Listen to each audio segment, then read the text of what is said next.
शांति। शरीर का नाम सुमन बहन है, जन्म स्थान जमशेदपुर है और मुझे बाबा का ज्ञान कैसे मिला ये मैं कुछ शब्दों में अपना अनुभव आप सभी के साथ शेयर करना चाहती हूँ।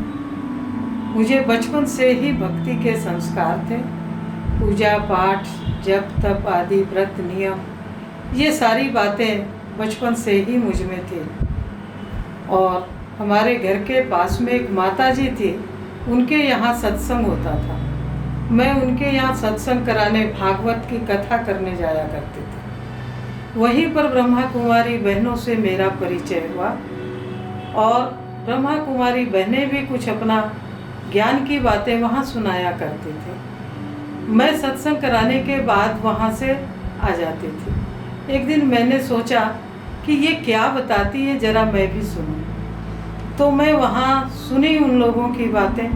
तो उन लोगों ने परमात्मा का तीसरे दिन का परिचय दिया, जिसमें उन्होंने बताया परमात्मा सर्वव्यापी नहीं है। चूँकि भक्ति मेरे अंदर परिपूर्ण थी और मैंने सारी किताबें पढ़ी थी भक्ति मार्ग की, तो उन लोगों की बात सुनने के बाद मुझे मन ही मन हंसी आई और विश्वास नहीं हुआ कि ये कहती है परमात्मा सर्वव्यापी नहीं है, जबकि हर पुस्तकों में मैंने पढ़ा था कि कण कण में भगवान है।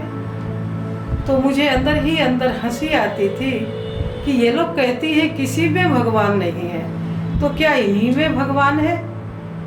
धीरे धीरे बाबा कहते हैं ज्ञान का बीज जब अंदर जाता है तो वो प्रस्फुटित होता है। तो वो ज्ञान का बीज भी मेरे अंदर जा चुका था। धीरे धीरे बहनों का अनुभव सुनते सुनते मुझे एक खींच होने लगी। बहनें अक्सर मुझे कहती थी आप आश्रम पर आइए, हम लोग क्या बताते हैं सुनिए।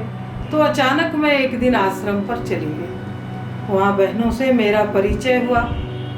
वो बहनें मुझे पहले दिन, दूसरे दिन, तीसरे दिन की क्लास कराई। जो बहन मुझे क्लास कराती थी उसे पता था कि ये बहन भक्ति मार्ग की बहुत सारी बातें जानती थी। हालांकि उसको ये होता था कि ये बहन कुछ प्रश्न पूछेगी तो मैं उसका जवाब क्या दूंगी, लेकिन मेरी विशेषता थी कि मैंने कभी बहनों से कोई प्रश्न नहीं पूछा। जो सुना उसका फिर मनन चिंतन किया। मनन चिंतन करने के बाद मुझे ये ज्ञान अच्छा लगने लगा। और उस समय में दुनियावी एक गीत बजता था, अपने लिए जिए तो क्या जिए, तू जी ए दिल जमाने के लिए। तो मेरे अंदर कहीं मन में इच्छा थी कि दुनिया में जो लोग सभी करते हैं मुझे वो नहीं करना है, मुझे उन सब से हटकर कुछ करना है। क्योंकि परमात्मा का ज्ञान मिल चुका था, मेरे सामने सारी बातें स्पष्ट थी। और एक गीत परमात्मा का जो बजता है वो मुझे काफ़ी आकर्षित किया। वो गीत के बोल थे, हम जो सहारा ढूंढते थे वो सहारा मिल गया।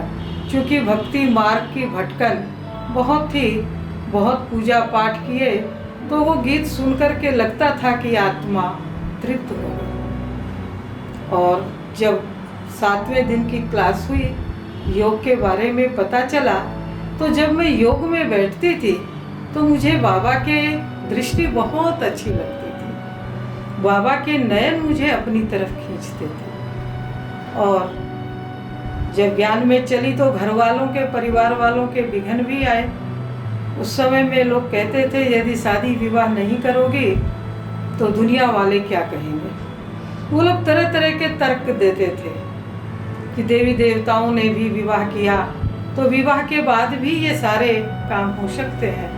मैंने कहा मौत का कोई समय नहीं होता है। लोग तर्क देते हैं अभी बहुत उम्र पड़ी है, लेकिन मौत की कोई उम्र नहीं होती। ये सोच करके मैंने अपने जीवन को श्रेष्ठ बनाने का लक्ष्य निर्धारित किया। और मुझे सबसे श्रेष्ठ जीवन यही लगा कि यही परमात्मा की प्राप्ति होती है। और हमारे जीवन का जो लक्ष्य है कि दुनिया से अलग हटकर मैं कुछ करूं, तो इससे अच्छा कोई रास्ता नहीं है। तो बहनों के अनुभव सुनती थी सेंटर पर जब मैं आती थी तो बहनों के अनुभव सुनती थी तो मुझे भी लगता था कि मैं भी जाकर आश्रम पर सेवा करूं। घर से विघन थे, निकल नहीं सकती थी। एक दिन मैंने बहनों को कहा कि मैं यहाँ से बाहर जाना चाहती हूँ। बहनों ने कहा आपके परिवार वाले रोकेंगे तब हम लोग क्या करेंगे। लेकिन मैंने कहा आप लोग पहले हिम्मत बढ़ाए, अब हिम्मत घटाइए मत। और मैंने हिम्मत दिखाई और अपने एक भाई को साथ लिया, आश्रम के भाई को, और मैं बस में बैठ करके अकेले आ गई मुजफ्फरपुर आए तो बड़ी दीदी नहीं थी, माउंट आबू गई हुई थी। सबको आश्चर्य हुआ कि ये नई बहन कौन आ गई, कहाँ से आ गई, क्योंकि दीदी से भी पहले मैं मिल चुकी थी। तो दीदी के उमंग उत्साह, बड़ी दीदी की दृष्टि मेरे जीवन में बहुत बड़ा सहयोग रहा, दीदी की दृष्टि का भी। और मैंने सर्व के मदद से बाबा की सेवा में कदम रखा। परिवार वालों के विघन आए, तरह तरह की लोग बात करने लगे, लेकिन धीरे धीरे वो सभी सहयोगी हो गए। और बाबा के घर आने के बाद भी मैंने आज तक भी 93 से लेकर के आज तक भी कभी दीदी की श्रीमत का उल्लंघन नहीं किया। कभी भी दीदी के सामने मैंने जवाब नहीं दिया। तो ये मेरी पहली श्रीमत के पालना करने का तरीका था। और बाबा की सेवा में आगे बढ़ते गए, बाबा की मदद मिलती गई, दिन दूनी रात चौगुनी बाबा ने मदद की। आज भी हर कदम पर जहाँ अपने को अकेला महसूस करती हूँ, बाबा को याद करती हूँ, तो बाबा लगता है जैसे हर कदम पर मदद करने के लिए मुझे तैयार है। और इसका अनुभव भी होता है जब हम बाबा को याद करते हैं तो बाबा कहता है कि बच्चे तुम हिम्मत का एक कदम बढ़ाओ, मैं 1000 कदम आगे बढ़कर मदद करने के लिए तैयार हूँ। तो इस मदद का अनुभव स्वतः प्राप्त होता है और जीवन में अपने अनुभव होता है कि एक बाबा ही सच्चा साथी और सच्चा मददगार है, जिससे लेकर के हम इस पुरुषार्थ के मार्ग में आगे बढ़ रहे हैं। और बाबा मददगार है। आगे भी बाबा की सेवाओं से, भाई बहनों की दुआओं से ही आगे चल रहे हैं और आगे बढ़ेंगे। तो ब्राह्मण जीवन में मर्यादा सबसे बड़ी आगे बढ़ने की, उन्नति की सीढ़ी है। बाबा की श्रीमत का पालन करते रहें, बड़ों की आज्ञाओं का पालन करते रहें तो सर्व की दुआएं मिलेगी, जीवन सुखी बनेगा और हम बाबा को प्रत्यक्ष करने में मददगार बन सकेंगे। बाबा कहता है बच्चे तुम मेरे सहयोगी बनो। तो हम सभी बाबा की 1000 भुजाएं हैं, ब्रह्मा की 1000 भुजाओं का गायन है। वो 1000 भुजाएं कोई और नहीं, हम बाबा के बच्चे ही हैं। कभी कभी बाबा कहते हैं बच्चे सेवा करते हैं, श्रीमत पर सेवा करो। मुझे लगता है सेवा तो सभी करते हैं, लेकिन बड़ों की श्रीमत से सेवा करना, वो सेवा हमें आगे बढ़ाती है और दुआओं का पात्र बनाती है। मुझे याद आता है एक समय था जब अचानक मेरे शरीर ने साथ देना छोड़ दिया। दाहिना हाथ हमारा नहीं उठता था। अचानक फिर किसी ने मुझे बताया आप बाबा को याद करो और बाबा की किरणें अपने उस हाथ पर दो।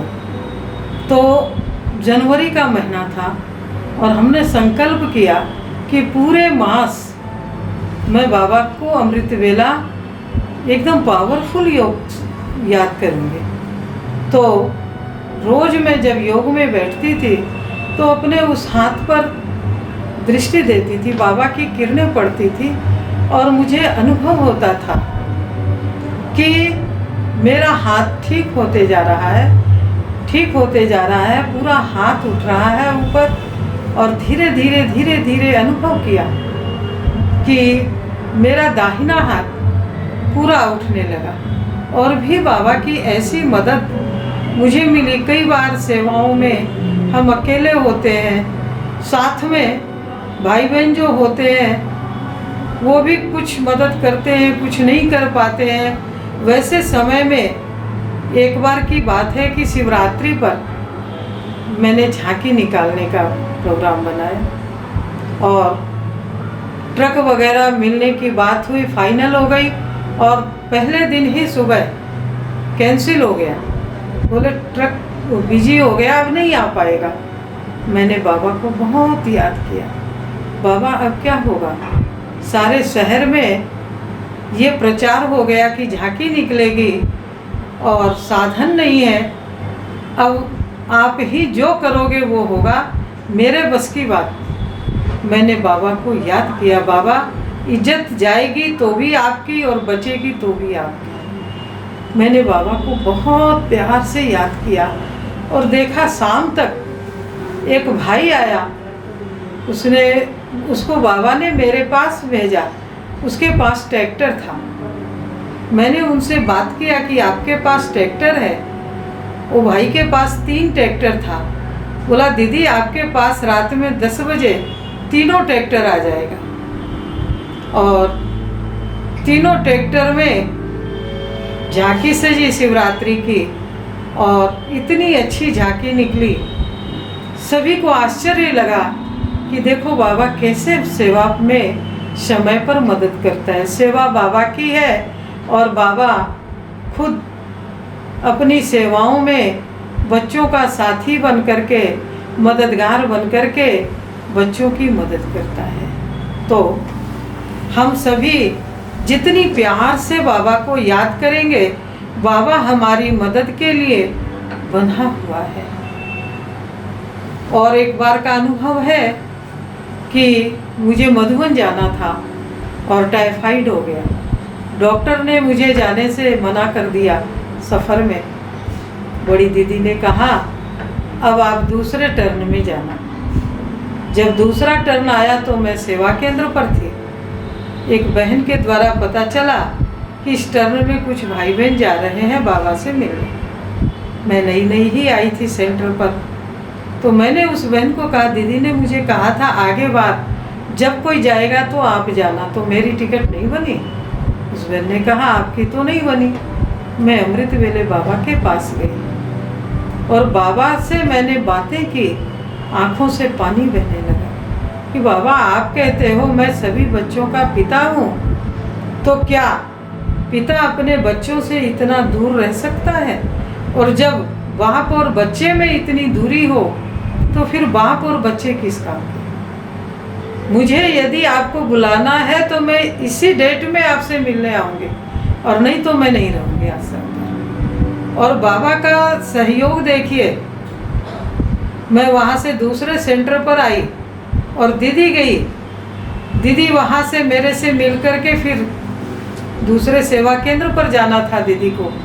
वहाँ जाकर के दीदी ने फ़ोन किया, सुमन बहन आप सुबह आ जाओ, आपको माउंट आबू जाना है। तो आज भी जब मैं वो बात याद करती हूँ तो मेरे शरीर का रोम रोम खड़ा हो जाता है और दिल से दुआ निकलती है कि बाबा हर पल हम बच्चों के साथ है, मददगार है। आज भी मुझे वो दिन भूलता नहीं है कि मैंने बाबा से इतनी बड़ी चैलेंज की कि आप यदि इस सीज़न में मुझे नहीं बुलाओगे तो मैं आपके सेंटर पर नहीं रहूँगी। और बाबा ने उस चैलेंज को पूरा किया। आज भी जब मैं वो बात याद करती हूँ तो प्रेम से मेरे आँखों में आंसू आ जाते हैं कि वास्तव में बच्चा बाप से दूर नहीं रह सकता है। और बाबा भी कहते हैं कि बच्चों के बिना तो मुझे भी चैन नहीं मिलती। तो यदि सच्चे दिल से पुकारें तो बाप और बच्चों का मिलन हो ही जाता है। ओम शांति।